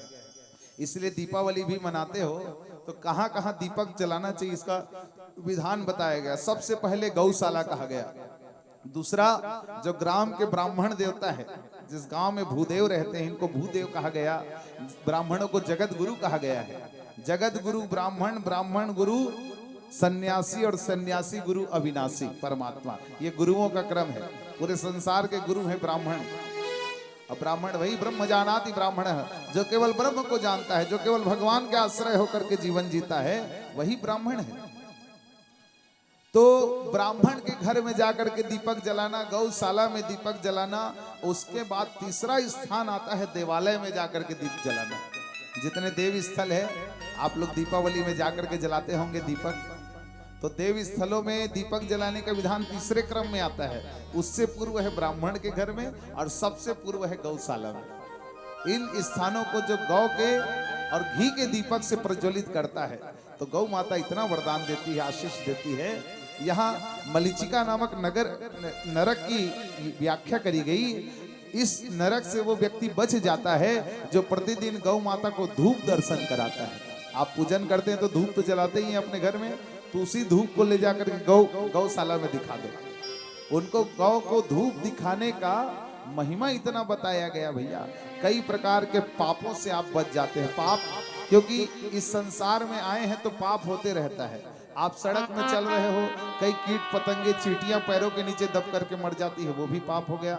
हमारी माताएं घर में झाड़ू लगा रही है तो देखती तो नहीं है नीचे में कौन कौन से कीट पतंगे, उसमें छेनल जलात हो, लकड़ी जलात हो, कई ठन में कई प्रकार के कीट पतंग रहते, वहू जल गए, मर गए। तो ये सब पाप है, अनजाने में हुए पाप। इन पापों से उऋण होने का उपाय बताया, गौ माता की नित्य सेवा करना, वहां की शुद्धता करना, सफाई करना और गौ माता को धूप दिखाना। इससे वो व्यक्ति उन पापों से उऋण हो जाता है। रघु महाराज की व्याख्या में कर रहा था। रघु महाराज परम गौ सेवक थे, क्योंकि गौ के ही आशीर्वाद से उनका जन्म हुआ था राजा दिलीप और सुदक्षिणा के गृहस्थ में। तो वो भी जब हुए तो परम गौ सेवक हुए, और इतने गौ सेवा के प्रमाण से ही जीवन में इतना तेज आया, इतना संपन्नता आया कि ये पूरा वंश जो सूर्य वंश के नाम से जाना जा रहा था, रघु महाराज के शासन काल के बाद वो रघुवंश के नाम से जाना लगा। ये रघुजी महाराज थे। तो रावण को मारने के लिए जो बाण निकला है, वो बाण रघु महाराज के तर्कस से ही निकला था। एक बार क्या हुआ, इसकी घटना मैं आपको बता दूं। एक बार रघुजी महाराज संध्या काल कर रहे थे। रघु महाराज की जो चर्चा थी पूरे विश्व में थी, सब उनके तेज संपन्न से प्रभावित थे। तो उस समय रावण भी तो अनंत काल से है, रावण तो बहुत पहले का था, बहुत पहले युग का है ये राक्षस। तो रावण रघु महाराज के तेज को, प्रभाव को जानने के लिए देखने आया था, छुप करके देख रहा था ये रघु महाराज करते क्या है जिसके कारण इतना तेज इनके जीवन में है।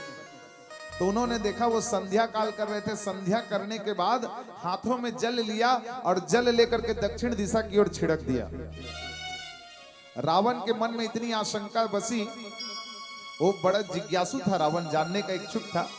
छुप करके देख रहा था, लेकिन सामने प्रकट हुआ, और सामने प्रकट होकर के रघु महाराज के सामने हाथ जोड़ करके कहने लगा, महाराज ब्राह्मण तो मैं भी हूँ।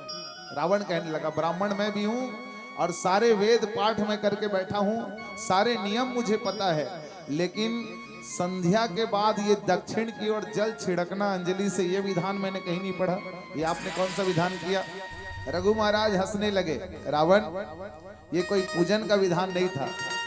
यहाँ से 100 कोस दूर दक्षिण में एक ऋषि महात्मा के आश्रम में गौ माता प्यास से तड़प रही है, और वो गौ माता करुण पुकार कर रही है कि मुझे कोई पानी पिला दे, इसलिए मैंने अपनी अंजलि से उस गौ माता को जल दिया है। रावण को विश्वास नहीं हुआ, यहाँ बैठे हैं उस 100 कोस दूरिया में गौ माता रोआ थे, पानी प्यास भर तरसा थे, ले कैसे जान डरी, उसको विश्वास नहीं हुआ।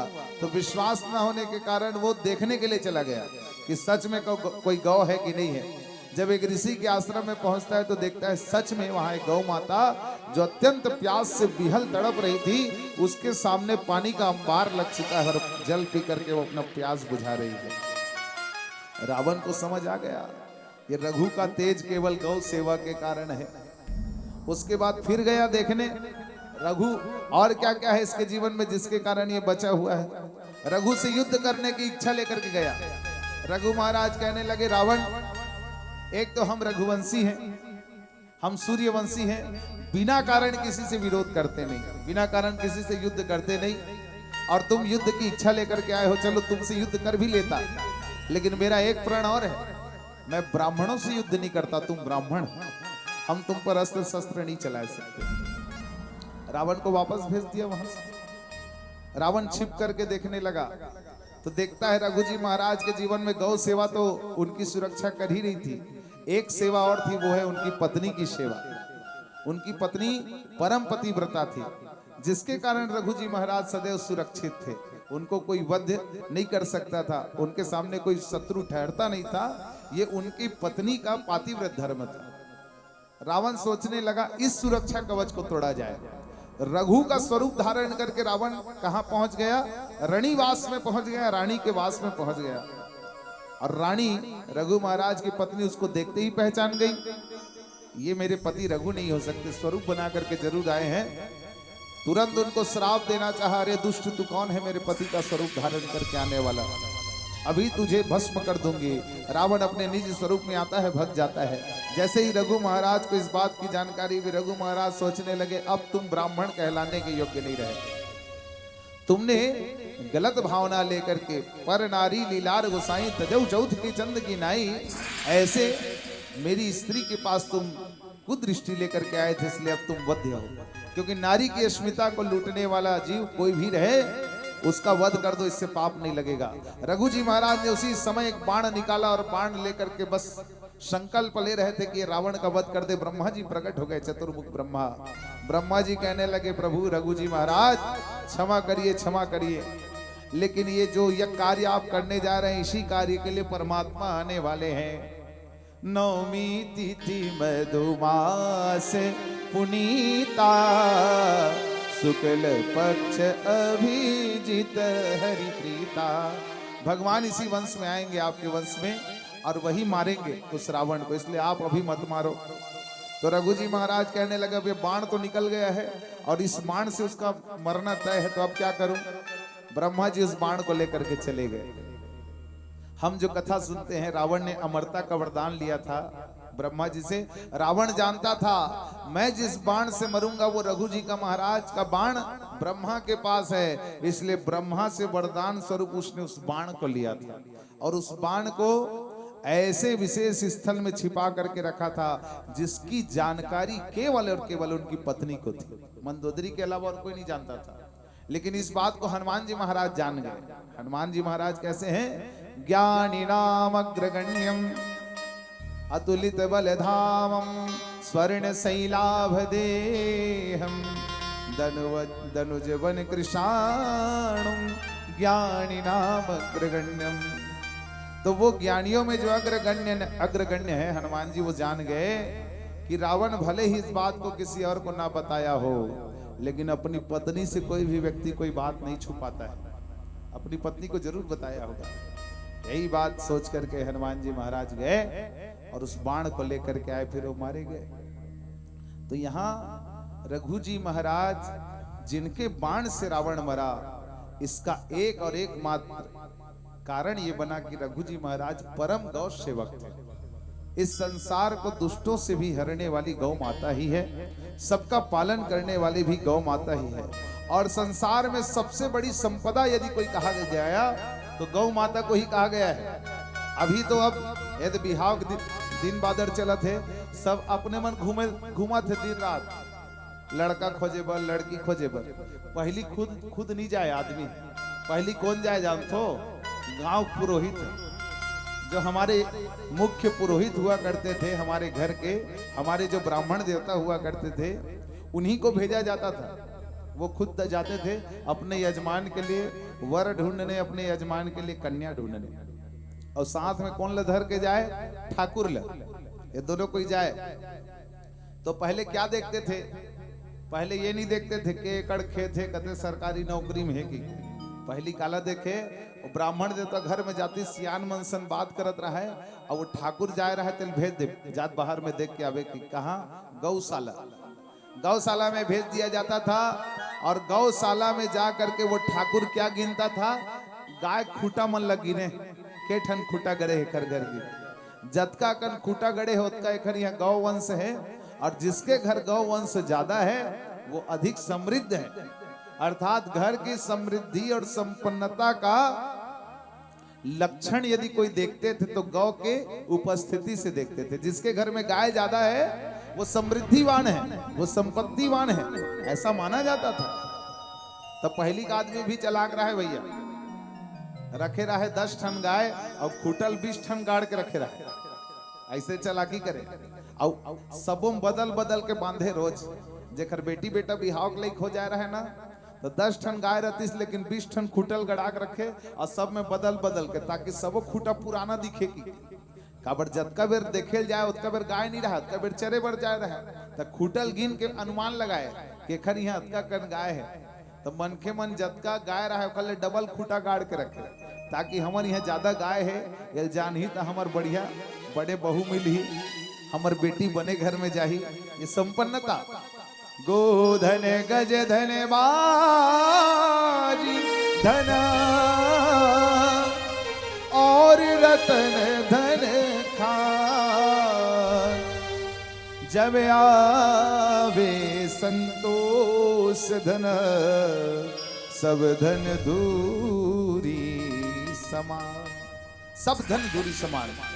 सभी धनों में सबसे पहला धन कहा गया गोधन। जिसके घर में गाय अधिक है वो व्यक्ति संपत्तिवान है, वो निश्चित रूप से समृद्ध है। वो परिवार जिस घर में गौ की सेवा होती है वहां के लोग पाप से मुक्त रहते हैं। आज आप समाज में देखिए, आज के जितने युवा हो रहे हैं, बच्चे हो रहे, उच्छृंखल होते जा रहे हैं। उनका दिमाग सदैव उद्वेगित रहता है, उद्वेलित रहता है, शांत नहीं रहता लोगों का दिमाग। इसका कारण यही है कहे, घर में गौ अमृत जो है, गोरस है, इसका पान बंद हो गया। लोग दूध दही पीना बंद कर दिए, घी को खाना बंद कर दिए। अब गाय ही नहीं है तो घी कहां से खाओगे? और गाय की सेवा से भी सब छूट गए, दूर हो गए। यही कारण होता है कहे कि अब लोग गाय से दूर नहीं होते गए भैया, अपने समृद्धशाली जीवनचर्या से दूर होते गए हैं, होते जा रहे हैं।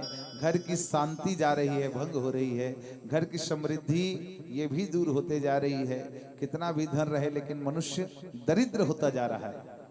कत को धन रहता बोल कमेच्छ महाराज की कथ है, कोनो नहीं का है भगवान अत का देह महाराज, हमन बढ़िया संपन्न है। कुछ लोग होते हैं जो ऐसे मिलते हैं, लेकिन समाज में अधिकतर, गांव में, परिवार में अधिकतर लोग ऐसे मिलेंगे। भगवान की कृपा से संपत्ति तो अपार है, लेकिन दिन रात दुख में ही रहते हैं। इसको कहा गया है दरिद्रता। यही है दरिद्रता। चाहे कितना भी दे दे लेकिन वो कम ही लगे, इसी को क्या कहते हैं? दरिद्रता। तो ये दरिद्रता को दूर करने का सुंदर सा साधन है गौ की सेवा करना। और आप जब तक गौ सेवा नहीं करेंगे तब तक हमारे देश में गौ हत्या बंद नहीं हो सकती। गौ की सेवा से जब मानव जुड़ेगा, जीव जुड़ेगा, गायों की सेवा जब घरों में, गांवों में होगी, तब तो हम गाय के प्रति, हमारे आदरणीय श्री केजूराम साहू जी आपकी ओर से गौ सेवा के निमित्त में 100 रुपये सादर समर्पित हुए हैं। प्रेम से बोले इनकी श्रद्धा भक्ति की जय। यहाँ आप जो कुछ भी राशि अर्पण करेंगे, सारी राशि जाएगी श्री शंकर गौरी गोपाल दिव्यांग आश्रम। इन कथाओं का उद्देश्य यही चल रहा है, धन कमाने के लिए उद्देश्य नहीं किया जा रहा। आपकी जो पावन राशि है ये गौ की सेवा में लग सके। आप कन्हारपुरी गुरु आइए। 27 अप्रैल 2026 को पूरे भारत में गौ सम्मान दिवस मनाया जा रहा है। पूरे भारतवर्ष में समस्त राज्य के संत, ब्राह्मण, विप्रगण सब एक साथ मिलकर के, और जितने गोभक्त हैं हमारे, सब अपने अपने मुख्यालयों में गौ सम्मान दिवस मनाएंगे। सब दिवस तो मनाया जाता है, लेकिन गौ माता के लिए कोई दिवस नहीं था, इसलिए 27 अप्रैल यह तिथि याद रखिएगा। इस दिन गौ सम्मान दिवस मनाया जाएगा। गौ सम्मान आह्वान अभियान के अंतर्गत जहां समस्त गौ भक्त एकत्रित होंगे। आज आपके यहाँ जो ये कथा चल रही है, तीसरी कथा है। आप लोग तो अरमरी कल आए ही थे भागवत की कथा श्रवण करने, शिव महापुराण की कथा श्रवण करने। उसके एक दिवस के बाद से ही गौ कथा प्रारंभ हुई है।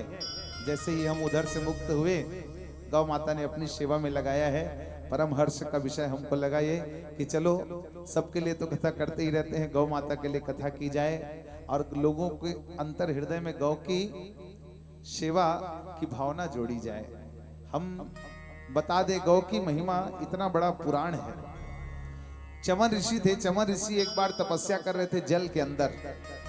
12 वर्षों तक वो जल के अंदर रहे। आदरणीय भैया गरीबदास जी, बड़ी ही उदारता से आपने 101 रुपया गौशाला के लिए समर्पित किया है। भगवान आपको सुख समृद्धि से युक्त रखे, ये प्रार्थना हम अर्पण करते हैं। आप जो भी राशि यहाँ देंगे, और जिन जिन माताओं ने अर्पण किया है, मैं नाम पूछना भूल गया था उस समय, जैसे ही बैठा और लोग माताएं हमारी आकर के अर्पण कर दी हैं। ये सारी की सारी राशि गौ माता की सेवा में जाएगी। जहाँ दिव्यांग गौशाला है वहाँ आप देखेंगे जाकर के असहाय गौ माताएं, जिनका कहीं एक्सीडेंट हो जाता है, जिनके पैर कट जाए रहते हैं, जिनको लोग छोड़ दिए रहते हैं मरने के लिए, ऐसे गायों को उठा करके वहाँ ले जाया जाता है और उनकी उपचार की व्यवस्था, उनके पालन पोषण की व्यवस्था, उनके चारे की व्यवस्था, सब कुछ हमारे गो भक्तों के द्वारा हो रहा है। गो भक्त मिल करके अपने अर्जित धन को अर्पण करके, वहाँ ज्यादा नहीं है, उस संस्था बहुत छोटी है, संस्था से छोटी कहने का आशय, जन कम है, वहाँ लोग कम है, 2-4 भक्तगण ही है जो अपने गाढ़ी कमाई उस गौशाला में लगा करके गौ माता की निष्काम भाव से सेवा कर रहे हैं। और ये सारी सुंदर व्यवस्था जो भी 15 गांवों में चल रही है, 15 गांव में होना है गौ कथा। आज आपके पावन ग्राम कंवर में है, कल यह कथा भानपुरी में होगी और फिर शुक्रवार के दिन 10 तारीख को भव्य रूप से हमारी गुरूर में यह कथा होगी। भव्य शोभा यात्रा के साथ आप सब आइएगा। और 27 अप्रैल के लिए तो मैं सबको सादर आमंत्रित करूं। वहां आप समस्त भक्तों के लिए स्वल्पाहार की भी व्यवस्था रहेगी। गौशाला में आप सबको आना है, बस अपनी उपस्थिति दर्ज करके ये हमको दिखाना है कि हाँ, हम भी गौ माता की सेवा के लिए खड़े हैं। धन की अपेक्षा नहीं है, केवल तन और मन लेकर के आइए, अपना शरीर लेकर के वहां आइए, तो आप अपनी उपस्थिति दर्ज कराएंगे।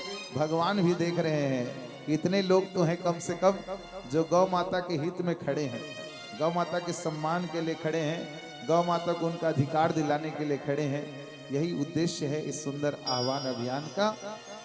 आइए प्रेम से बोलो गौ माता की जय। एक सुंदर भजन।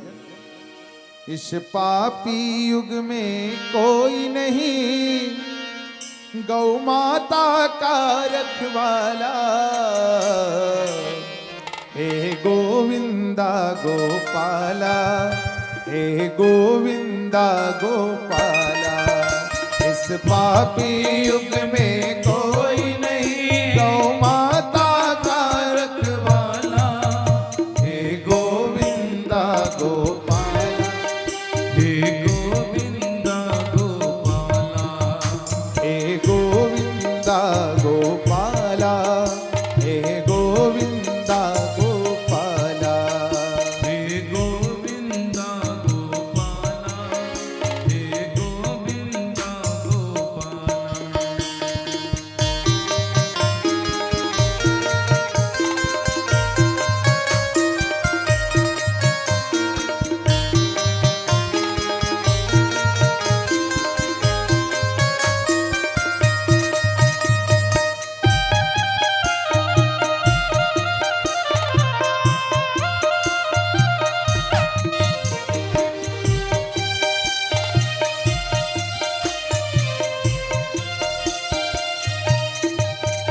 जो सबको दूध पिलाती उसका तूने खून बहाया।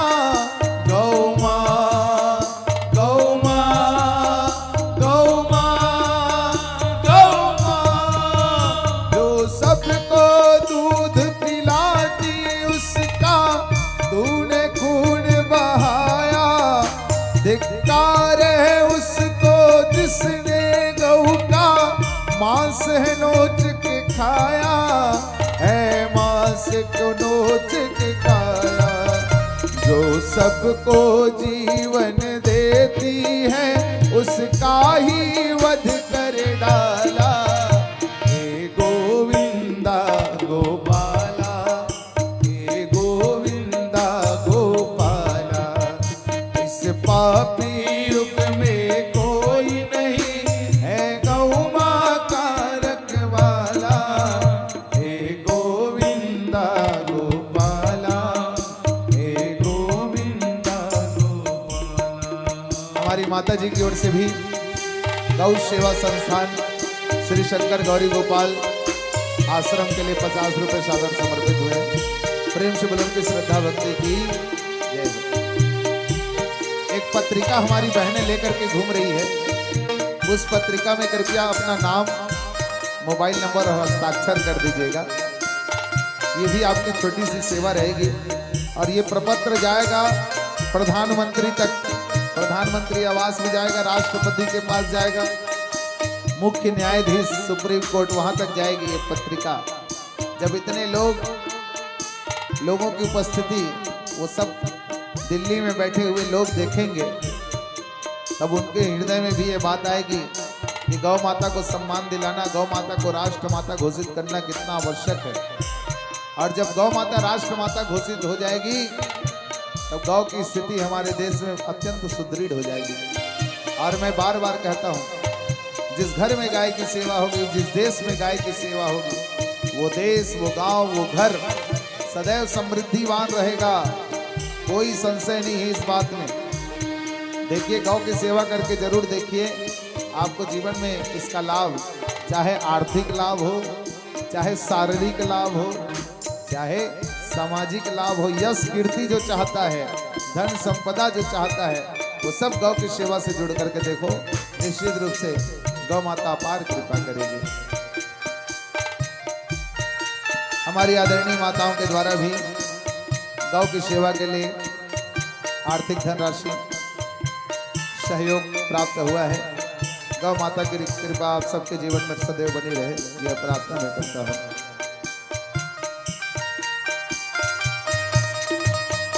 अब गली गली में फैल रहे गौ माता के हत्यारे।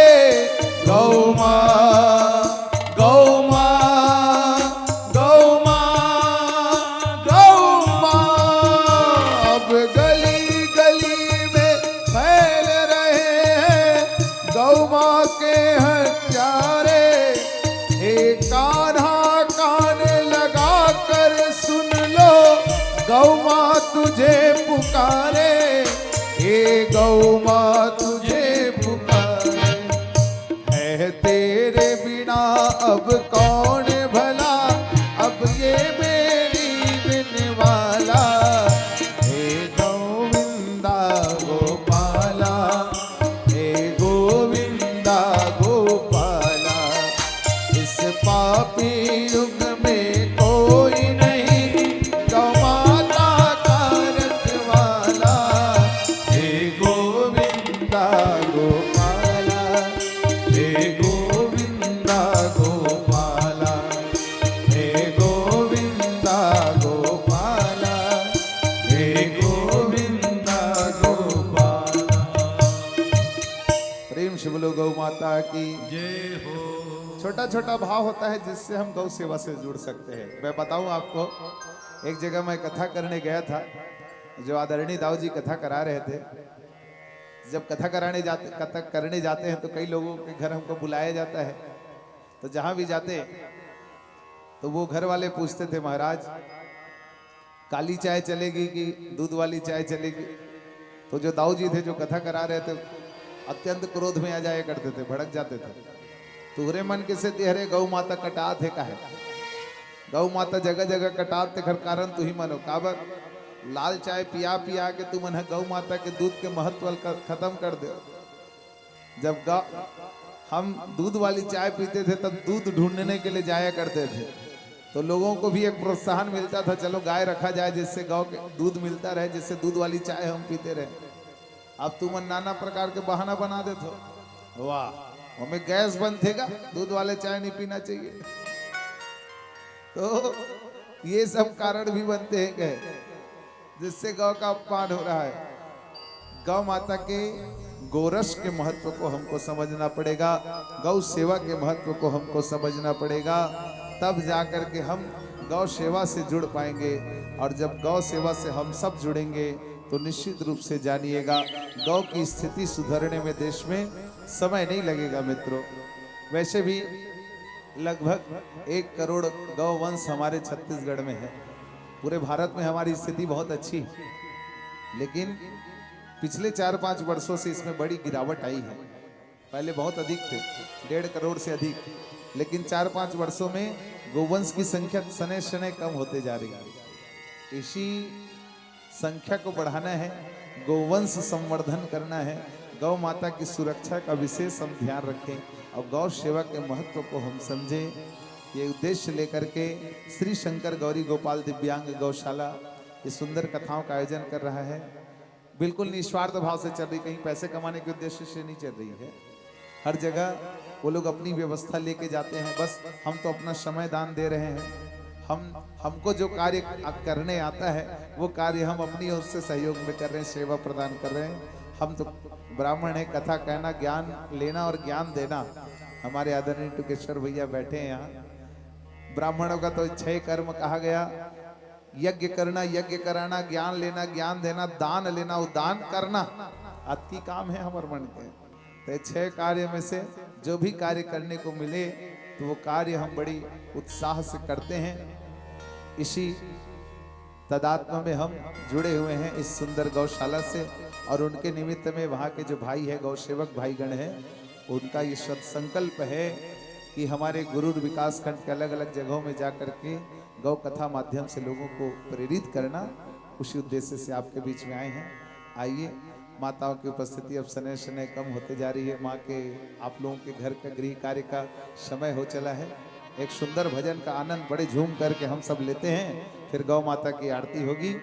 आप सबसे निवेदन पुनः मैं करूं, जो पत्रिका आप सबको दी गई है, पत्रिका आप सब तक जो बांटी गई, इसमें सुंदर सा नंबर है, मिस्ड कॉल नंबर, इसमें जरूर आप लोग मिस कॉल करिएगा।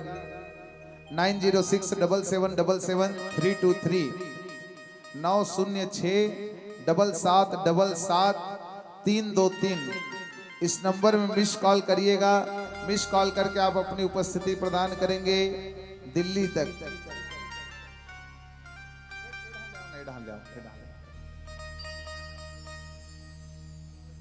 हमारी भगवती दीदी की ओर से 100 रुपया गौ माता की सेवा में सादर समर्पित हुए हैं। प्रेम से बोलन की श्रद्धा भक्ति की जय। किशोर राम पटेल जी बड़े ही सत्संगी हैं आप, सत्संग कार्यों में और धर्म कार्यों में आपकी उपस्थिति सदैव रहती है। आदरणीय किशोर राम पटेल भैया, आपकी ओर से भी गौ माता की सेवा हेतु 100 रुपये सादर समर्पित हुआ है।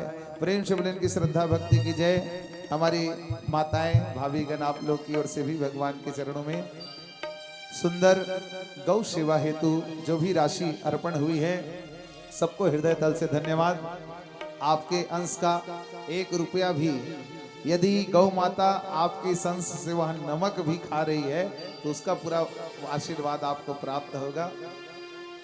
नमक की व्यवस्था भी, क्योंकि वहाँ गौशाला जो चल रही है, वहाँ एक एक गाय के पीछे लगभग 3000 रुपए का खर्च आता है, बता रहे थे हमारे भाई का। आदरणीय श्री सीताराम कलिहारी जी, आपकी ओर से भी गौ माता की सेवा हेतु 100 रुपये सादर समर्पित।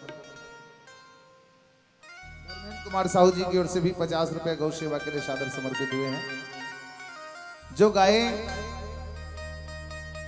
दुर्घटित हो जाती है, दुर्घटना हो जाता है, जिसका पैर कट गया, चोट लग गई, ऐसे गायों को वहां ले जाते हैं, उनका उपचार करते हैं। जो गाय असहाय हो गई है, जिनका समाज में कोई दिखाई नहीं दे रहा है अपना, ऐसे लोगों का क्या। लखनलाल साहू जी की ओर से भी गौशाला के लिए, गौ सेवा के लिए 50 रुपये सादर समर्पित हुए। प्रेम से बोलन की श्रद्धा भक्ति की जय। तो उन गायों की, उन गौ माताओं की सेवा वहां चल रही है। आप सबकी उपस्थिति प्रार्थनीय है। 27 अप्रैल 2026 इस दिन हम सब पूरे गुरु विकास खंड के गोभक्त देवलाल साहू जी की ओर से भी 50 रुपये भगवान के चरणों में सादर समर्पित हुए। प्रेम से बोलन की श्रद्धा भक्ति की जय।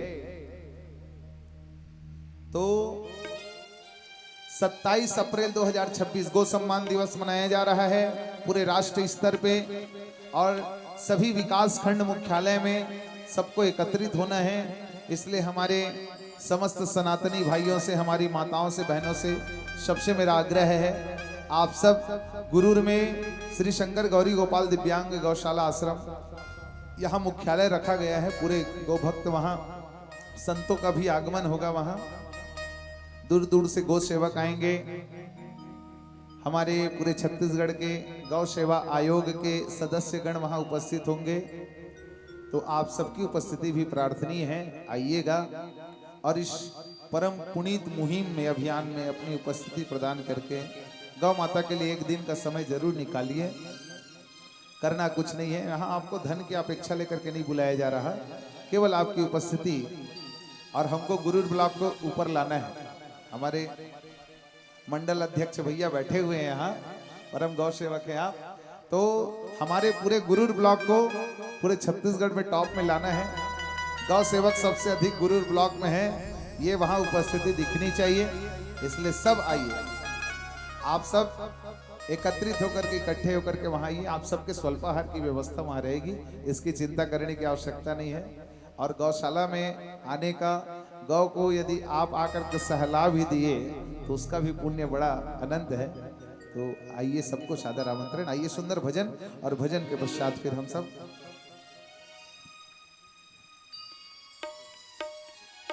एक 3 संपर्क सूत्र मैं आपको दे रहा हूं। यदि आपको कहीं भी गौ माता दुर्घटित दिखे, आप कहीं आ रहे हैं, जा रहे हैं, और किसी स्थल पर गौ माता एक्सीडेंट होकर के पड़ी हुई है, खुद से उठ नहीं पा रही, ना ही उसकी कोई सेवा करने वाला है, देखभाल करने वाला है, तो ऐसी गौ माताओं को यदि आप कुछ नहीं कर पा रहे हैं तो केवल एक काम कर दीजिएगा। ये 3 संपर्क सूत्र मैं जो दे रहा हूं इसमें कॉल कर दीजिएगा। वो गौ सेवक वहां से अपनी गाड़ी लेकर के आएंगे और उस गौ माता को वहां से लेकर के चले जाएंगे। तो आप लोग अपने मोबाइल में यदि मोबाइल रखे हैं तो इस नंबर को सेव कर लीजिए, और सेव नहीं भी कर पाएंगे तो ये कथा जो चल रही है लाइव चल रही है, लाइव कथा है। सीजी भक्ति बेलहारी चैनल में कथा लाइव चल रही है कंवर की।